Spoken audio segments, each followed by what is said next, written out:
getting on here. Cool. All righty. Hope everyone's in good order today.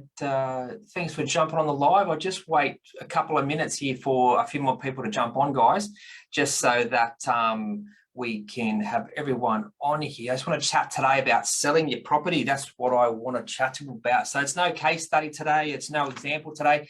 Today's just about, I've had a few things happen this week. Want to quickly share them with you and how I would have dealt with it a lot different if it was one of my clients or if someone had chatted to me first. Alrighty, guys. So I hope everyone's doing well. This lockdown in New South Wales is pissing everyone off, basically, but hopefully we're nearing the end of that. So a couple more vaccinations here and there. We'll be out of this lockdown drama and get back to our normal quality of life, hopefully. I'm really excited for it. I hope everyone else is as well. I'm keen to I'm just enjoying the fact this week there's a bit more sun, there's a bit more warmth around. That's probably the biggest thing for me. I'm not a fan of the cold weather unless I'm at the snow, because that's what you're there for. But apart from that, I like a bit of warmth, a bit of sun, a bit of strong sun, get a tan on my head, etc., etc. All righty, guys. I'm going to talk to you tonight about basically selling your investment property. Now, this could come into a part of what I'm talking about tonight can actually work for your own home as well, but it's predominantly about selling your investment property off. Now, the reason why I brought this up is simple. I had three scenarios that one was from last year. Two have just come up in conversation the last week and a half, and I wanted to share what people have done wrong so you guys don't make the same mistakes. It can cost you tens of thousands of dollars to do that, guys. So, number one, selling your property. Make sure you always get advice. Now, that advice could be from someone like myself who specializes with property. It could be a financial planner. Probably wouldn't use that. But an accountant, definitely an accountant. If you're going to sell one of your investment properties off, quick call to your accountant. How's this going to affect me? How's this going to affect me financially? How's this going to affect me compared to my taxable income today?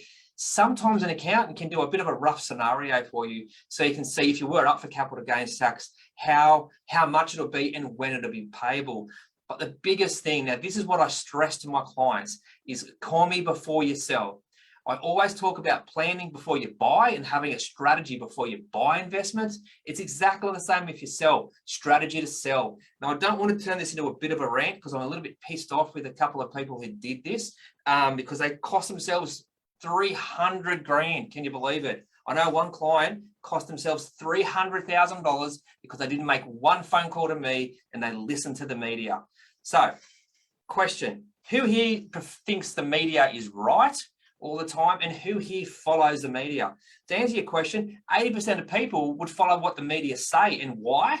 That they do that because they think that's where all the economists and all the smart people live, but it's wrong. The economists aren't always right. You've got to get to the people who are on the ground in the thick of it. Economists are up in their big towers. Remember that. They're working off data, and sometimes that data is old and it's not even worth it. If you look, for example, a lot of data now, if you like everyone, I think it was last Tuesday before, everyone filled out their census, right? So you got to think a lot of the data in the census today is 2016, 5 years old. So not only do we use the census, which is great to provide data, but we actually use other programs for more updated data. Anyway, won't go into depth into that. So, like usual, if you have any questions, pop it in the link. In the comments. I'm always here for you to answer any questions, but I'm going to go through it. So first one, COVID caused these concerns for clients, just so you know, and I was a big believer from the beginning, COVID was not going to dip the property market.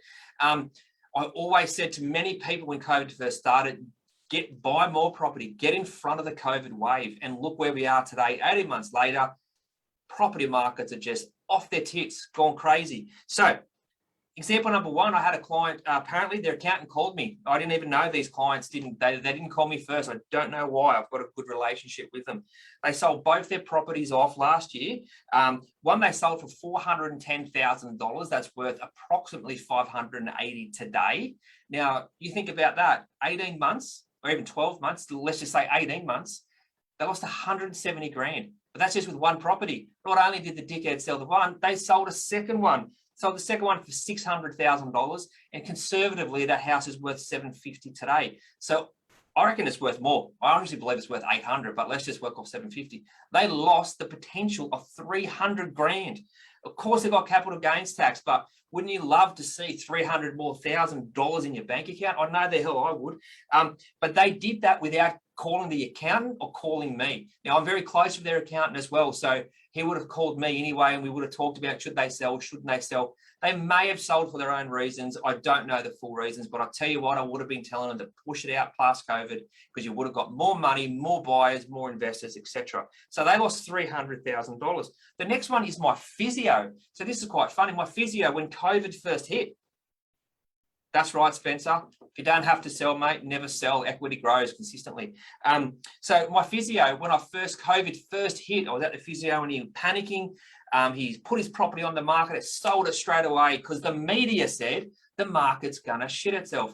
But have a guess what happened? Sold his property and now he can't rebuy in the same market. He's looking 1 to 2 hours away from where he works, where he used to only have a property 10 minutes up the road, to try and get into the same marketplace, and it's remote. It's basically in buttfuck. So at the end of the day, this poor guy has lost hundreds of thousands of dollars, and he has to drive an hour and a half to work now. That's my physio, and I feel sorry for the guy, but I did tell him, do not sell your property. But of course, he's my physio. He's not one of my clients. And another client, this is crazy, sold with a friend. Oh, God, do not do that. Get your research done. Sold their property with a friend, 60K under the market. I can't believe it. I wish I bought it. 60K below what one up the road sold 2 weeks later. Same property. You're like, come on, guys. What sort of a friend do you call that? What a dickhead. Dickhead of a friend. So friends aren't always your friends when it comes to money. That friend just wanted a quick sale. I know who the agent was. I don't like her. She works from home out of the boot of a car. She's just a dickhead herself. I'm angry, guys. Can you tell? Please get advice before you sell your fucking investment property. You can lose tens to hundreds of thousands of fucking dollars. Let's be honest. We're in this to make money. Why make a decision that fucks everything up for your investment portfolio? Let's be honest. I'm cranky. All right. I'm over it. All right. Let's get back to reality. I'm going to tell you how we do it here. All right. What I'm going to show you is when our clients call us, I'm going to explain to you how we do it. I've calmed down, had me rant off my chest. I just wanted to share that with everybody. Don't do it. All right. This is how we do it here at the Property Bloke. When our clients call us, we have a free service for our clients where we actually go out and find an agent for them. Now, depending on where their property is, sometimes I will already have a contact that I reliable and trust in that. Like I had a recent sale just go, this was in Hamlin Terrace, which is New South Wales Central Coast, just for you guys who don't know where it is. It probably went 30 to 50 grand over the market where we all thought the value was. So they got 625. We thought it'd be like high fives sort of price. That's their capital gains tax bill paid just because they've got the right agent in place to sell that property for them.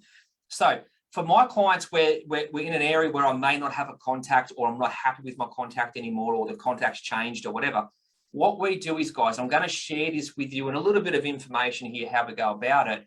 But we grab their details, we get all the tenants' information, and then we go out and we assess 3 agents. We get 3 market appraisals done on behalf of the client, and we help the client pick the best agent to get maximum price. So just with a couple of things we do here, I was going to share my screen. I've got a little PowerPoint thing like usual.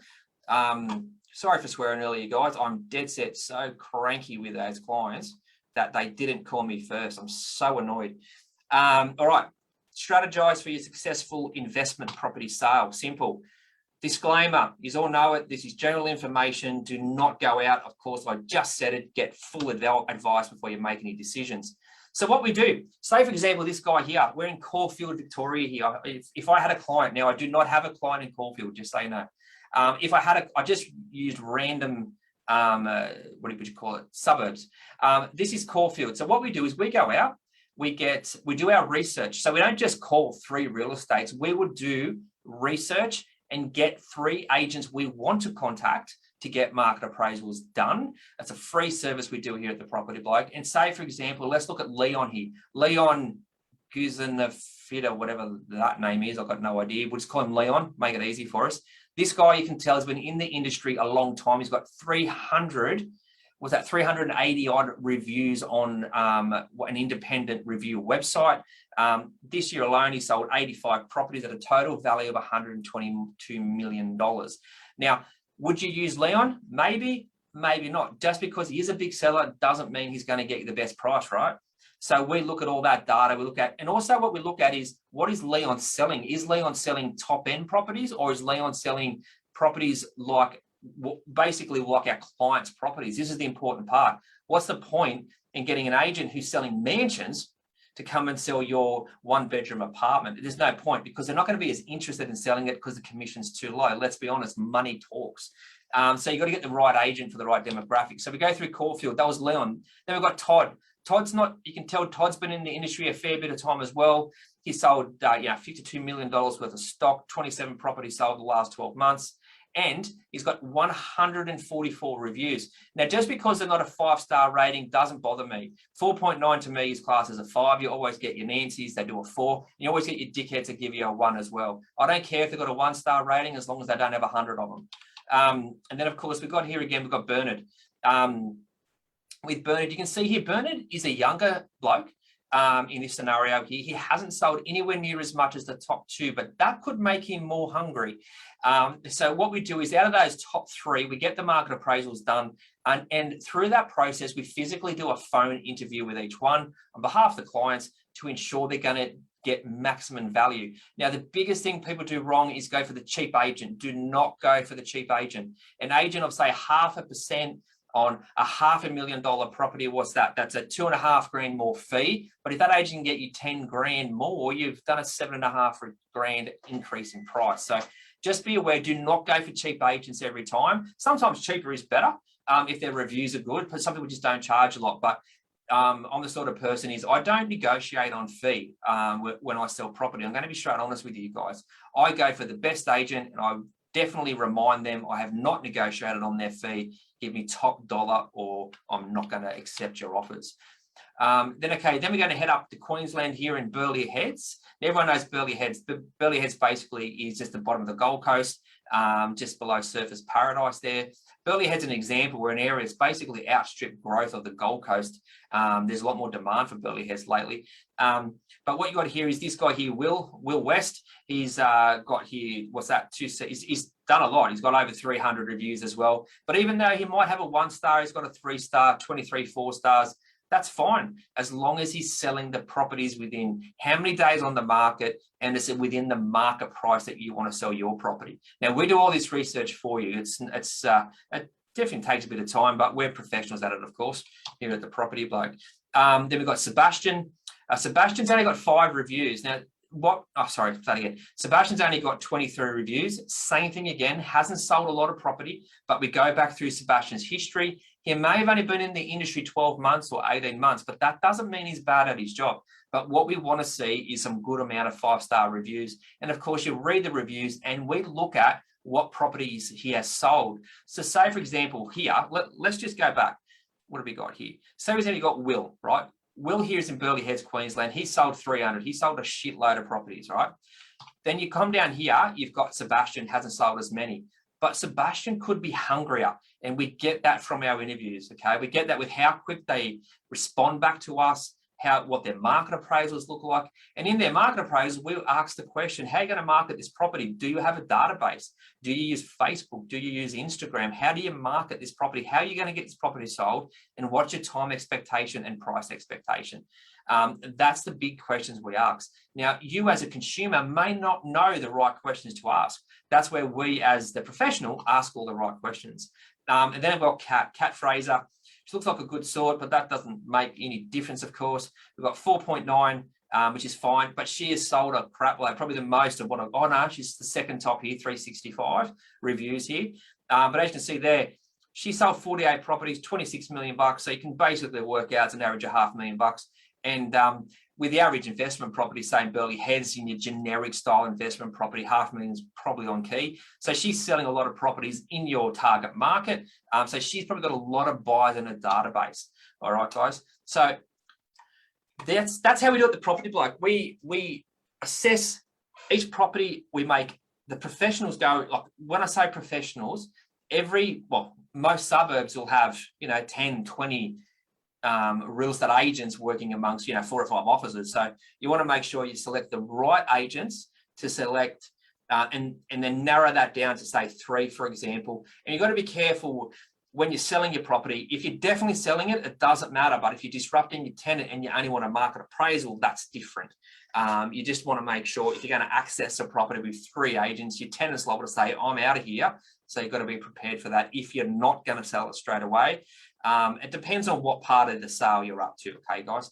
But guys, yeah, that's about all I got for tonight. I just want to have a bit of a rant and jump on here. Does anyone have any questions, I suppose? Anyone have any questions for tonight?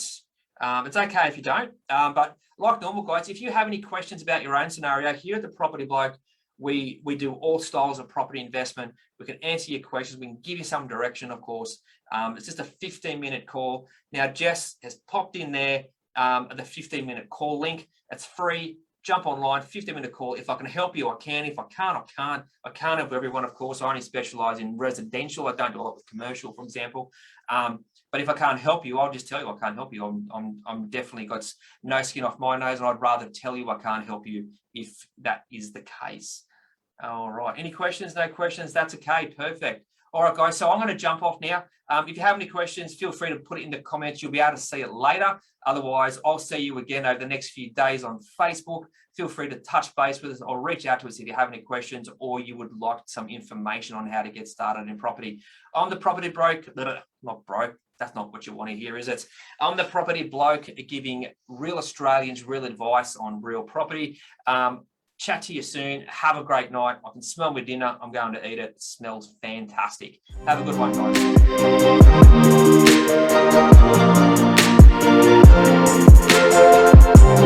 guys.